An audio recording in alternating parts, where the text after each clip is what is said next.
Hello, you're listening to Hugo Talks. So, I just want to talk about the influence of Bill Gates once again. And let's use Tanzania. Okay, so let's take a look at this article first from 2 days ago. Coronavirus in Tanzania, the country that's rejecting the vaccine.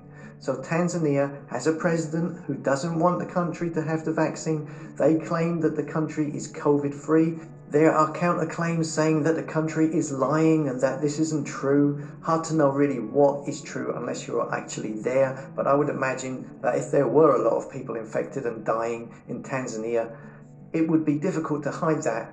But still, the media, they jump to the conclusion that these people are lying. That's the conclusion the BBC are jumping to with this article. Now, the whole point of me bringing up this country and their president's refusal of wanting to get involved with the jab, a president who says he doesn't want to do any more testing because of all the false positives. He's also refused to listen to Bill Gates funded Imperial College predictions that the country would have 25,000 asymptomatic infections by May last year. And he doesn't want anything to do with their World Health Organization. The reason I'm bringing this up is because, look today in The Guardian. Now, The Guardian is yet another organization that is funded by Bill Gates. See here, they gave The Guardian $6 million, well, $5.5 million back in 2011. This isn't the only media organization that Gates has financial dealings with.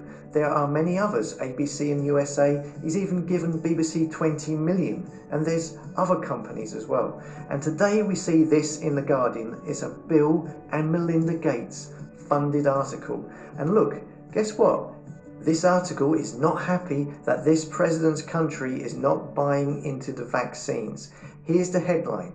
It's time for Africa to rein in Tanzania's anti-vaxxer president. You can clearly see on the side of this article where it says this is a global development opinion supported by Bill and Melinda Gates Foundation. And this article is saying what is wrong with this president. He is dangerous. It's an article openly calling for something to be done about him, to be reined in, it says. And why? Why? Because he rejects the Gates-funded scientists, doesn't believe in the need of lockdowns, and says his country is COVID-free, and he's rejecting the jib jabs. The same jib jabs, the vaccines that Gates, he has already invested in heavily.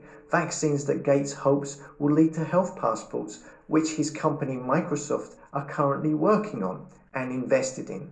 This is just another example of the influence of Bill Gates, of how not only does he invest billions into vaccines and their companies, he's the biggest funder of the World Health Organization. His firm Microsoft and Gates himself funds Imperial College and Neil Ferguson and all of that modeling. He's just become the biggest owner of farmland in the USA, largest stake owner of Canadian railways. So not only is he looking to control the production of food, but the delivery of it as well. And here we see funding articles in newspapers in the UK that slag off governments that don't buy into what he thinks they should be doing. And all of this from an unelected billionaire that nobody voted for, who has no medical qualifications. I just wanted to bring up that story today and show that it is funded by Bill Gates. As always, thanks for listening. Come and subscribe at hugotalks.com so I can keep in contact with you if YouTube delete this channel in the future. Okay, you can turn it off now. I just had a couple comments. Being 77 years old, and having lived all these years, I don't understand why people just surrender their autonomy, their ownership, self-ownership to some elected official, whether it's Tanzania or anywhere else in the world. I just don't understand the submission, or why people think we're not living under dictatorships when governors or mayors or presidents can just issue decrees and everybody has to wear a mask or social distance. To me, it's disgusting.